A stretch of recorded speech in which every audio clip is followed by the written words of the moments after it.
गासैबो फरायसाफोरखौ बरायबाय नैबे भिडिअखौ लाबोदों 3rd ग्रेड 4th ग्रेड बा एसआई आसाम पुलिसनि बा स्टेट लेभेलनि जायखिजाया एग्जामनि हेल्प जानाय बायदियै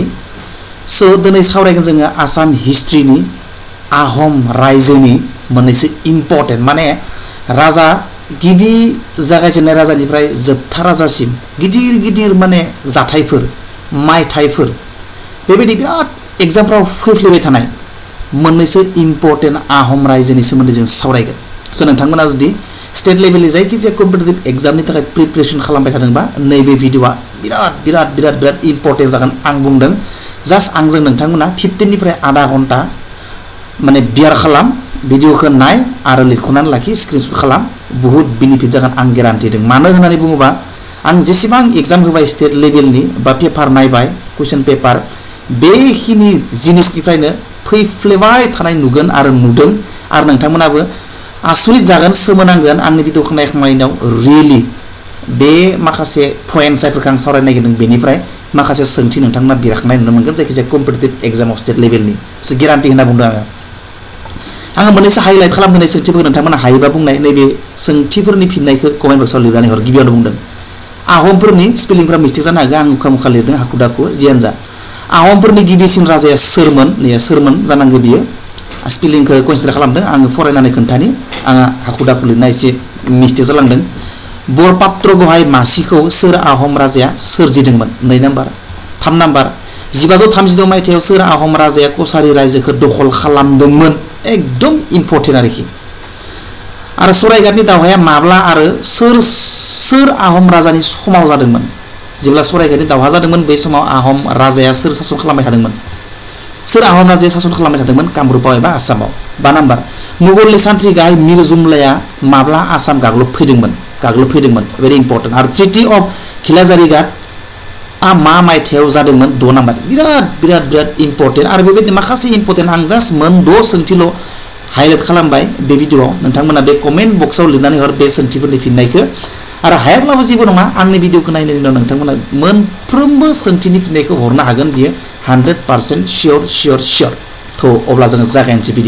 भिडिअआ जाबाय नैबायदि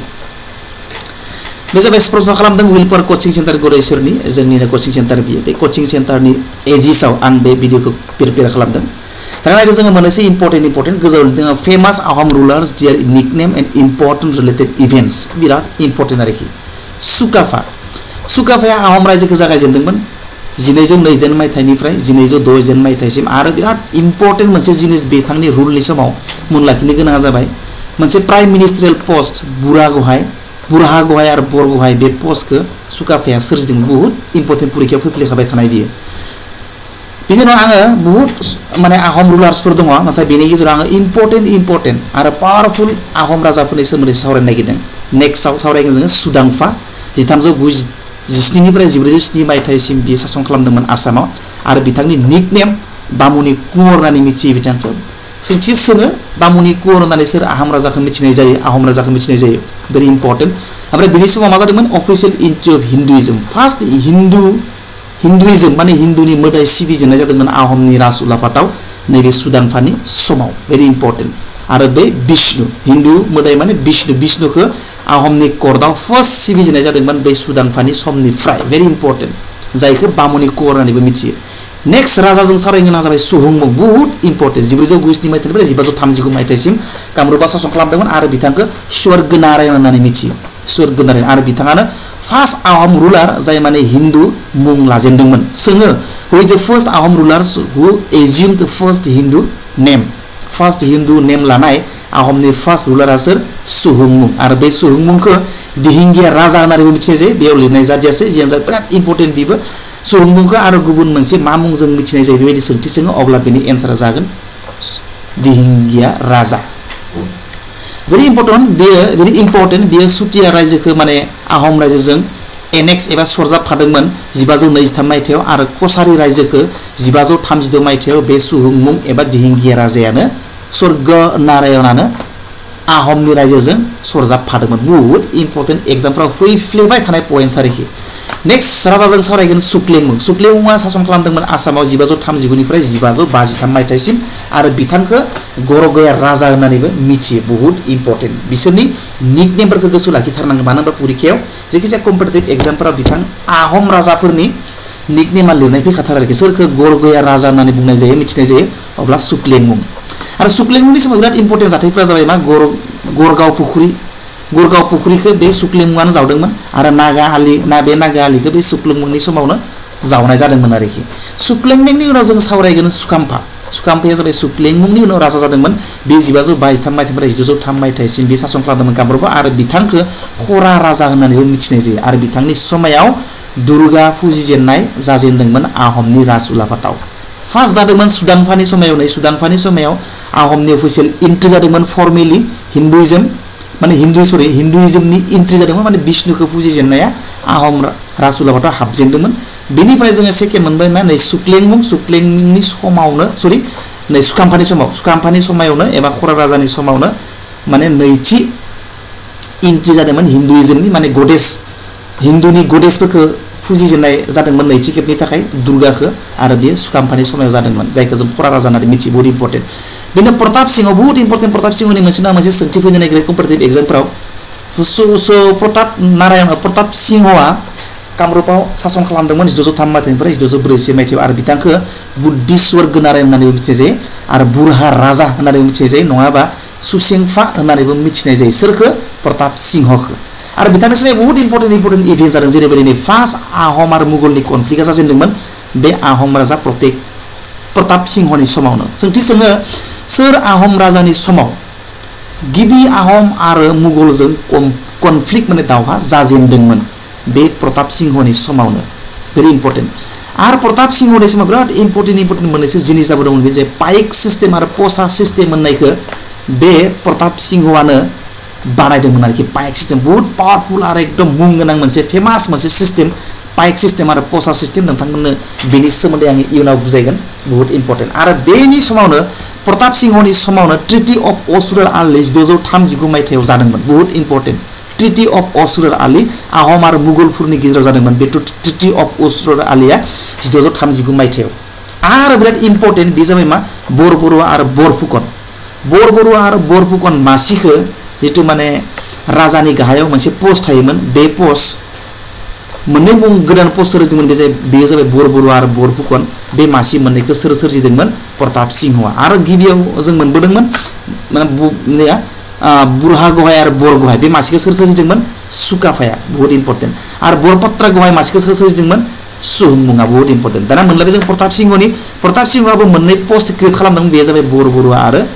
माने बरफुकन बहुत इम्पर्टेन्ट। आरो फार्स्ट बरबरुआ जाबाय ममाय तामुली बरबरुआ आरो बरफुकना जाबाय लांगि पानेसिया बरफुकन फार्स्ट बे बिबानगिरि आरोखि। सो इम्पर्टेन्ट जे जयादव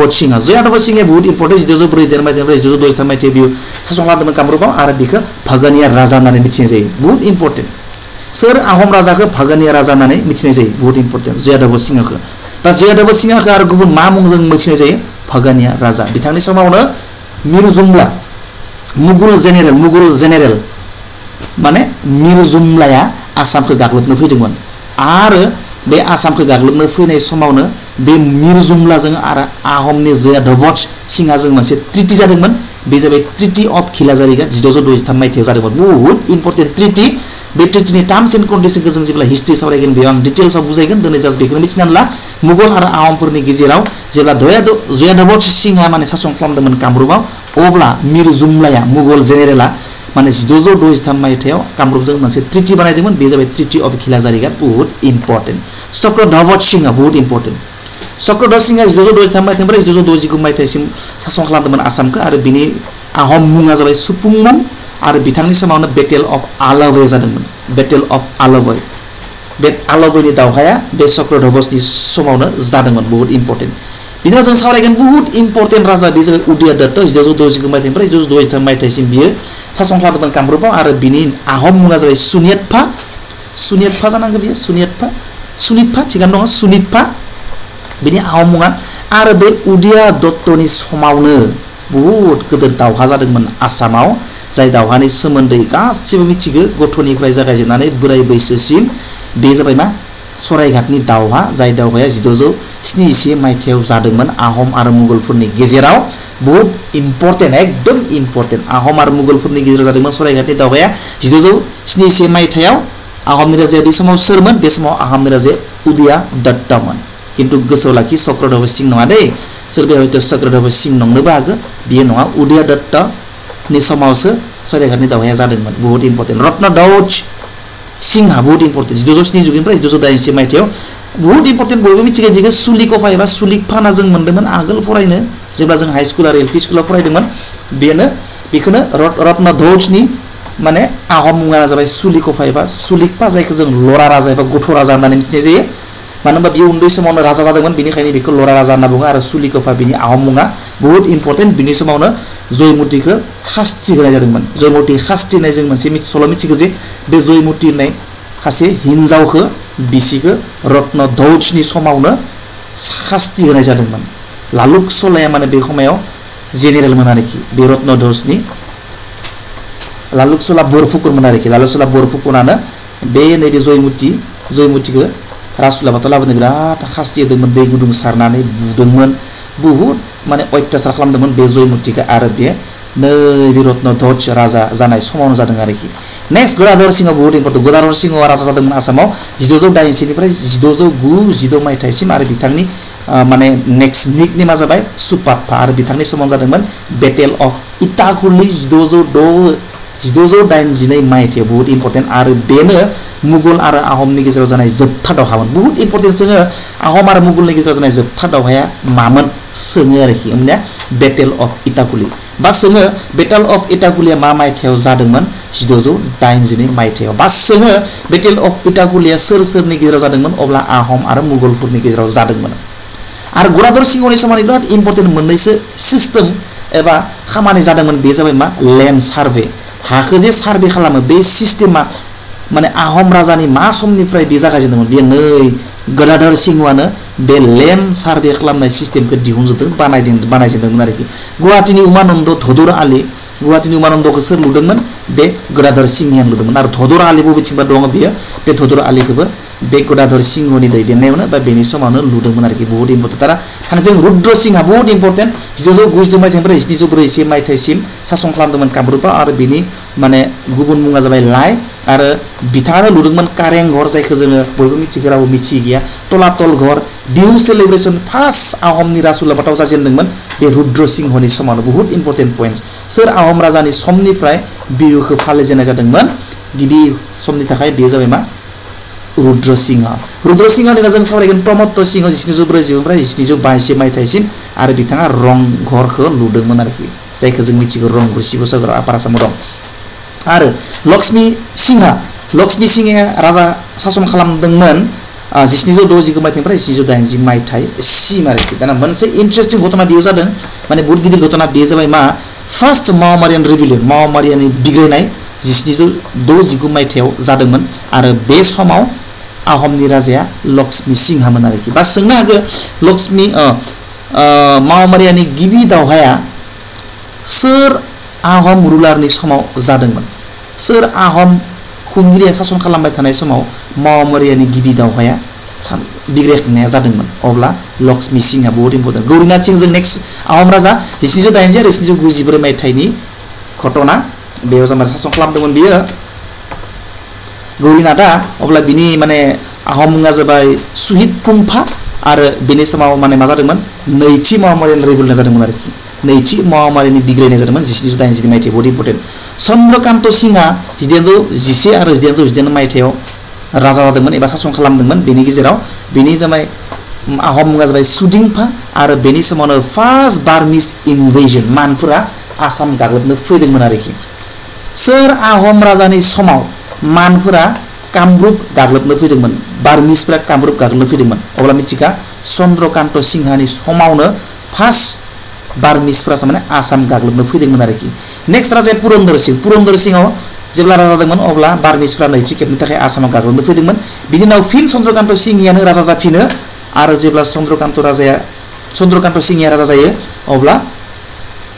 जेखौ जों सावरायखाबाय निया फार्स्ट जेब्ला चन्द्रकान्त सिंहाया नैथि खेबनि थाखाय राजा जायो अब्ला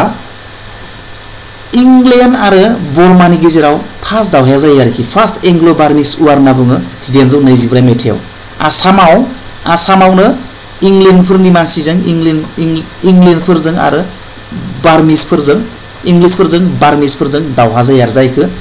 एंग्ल' बार्मिस वार होननानै बुंनाय जायो 1924 मायथाइयाव ट्रिटि अफ यान्डाबु बहुत परीक्षा फैबाय थायो बावैसो आसाम स्टेटआव माबा मोनसे एग्जाम जादोंमोन बेयाव कम्पिटिटिभ एग्जामाव नैबे फैदों ट्रिटि अफ यान्डाबुआ मा मायथाइयाव जादोंमोन थांनाय बोसोरनि एडिआरइआव फैदों बियो ट्रिटि अफ यान्डाबुआ मा मायथाइयाव जादोंमोन सोरनि गेजेराव जादोंमोन होननानै अब्ला बियो माने इंलिस आरो बार्मिसफोरनि गेजेराव जादोंमोन 1926 मायथाइयाव आरो बे ट्रिटि अफ यान्डाबुनिफ्रायनो गोरोबथा जादोंमोन बेयाव दावहानि उनाव बेखौ जायखौ ट्रिटि अफ यान्डाबु होनना बुङो बे ट्रिटि अफ यान्डाबुनिफ्रायनो आसामाव ब्रिटिशफोरा सासन खालामजेननो लायो आरो आहमनि सासना जोबनानै थाङो आरोखि बेनि उनाव नेक्स्ट माने पुरन्दर सिंहआ राजा जाफिनो ओरैनो साननैसोनि थाखाय जेबो माने गोख्रों सासन खालामनो हायासै बिराद माने लोरबां लोरथाङै सासन खालामदों पुरन्दर सिंहआ आरो पुरन्दर सिंहआनो जोबथा राजा जायो आहमनि एग्जामाव सोङो आहमनि जोबथा राजाया सोरमोन पुरन्दर सिंह गिबि राजाया सोरमोन सुकाफा सो भेरि इम्पर्टेन्ट नोंथांमोना मिथिबाय जानांगौ आं नोंथांमोनखौ सोंथि सोंदोंमोन आरो बे सोंथिनि गासैबो फिननाया बेयावनो दंजोबो बहुत इम्पर्टेन्ट आं बुंदों भिडिअखौ शेयार खालाम सोरबा जुदि स्टेट लेभेलनि जायखिजाया कम्पिटिटिभ एग्जामनि थाखाय प्रिपेरेसन खालामनो हादोंबा नैबे भिडिअखौ मास्ट शेयार खालामथारनांगौ मानो होनबा जाय माने प्रिपेरेसन खालामदों बियो बहुत हेल्प मोनगोन आं बुंदों गेरान्टि होदों स' नैबे सोंथिफोरखौ बुंफिनदों आङो नोंथांमोना कमेन्टआव लिरनानै हर आहमफोरनि गिबि राजाया सोरमोन बरपत्रा गहाय माजिखौ सोर सोरजिदोंमोन 1532 मायथाइयाव सोर आहम राजाया कसारि राजाखौ दखल खालामदोंमोन 2 नाम्बार सरायघाटनि दावहाया माब्ला आरो सोरनि गेजेराव जादोंमोन 5 नाम्बार मुगल सान्थ्रि गाहाय मिर जुमलाया माब्ला आसाम गाग्लोबनो फैदोंमोन आरो 2 नाम्बार ट्रिटि अफ खिलाजारि घाटआ मा मायथाइयाव जादोंमोन बेखिनि सोंथिनि फिननायखौ कमेन्ट बक्सआव लिरनानै हर नोंथांमोना हागोन गेरान्टि होदों आङो मोसौ लाखि भिडिअखौ खनले नाय अके उइश you all the best bye see you next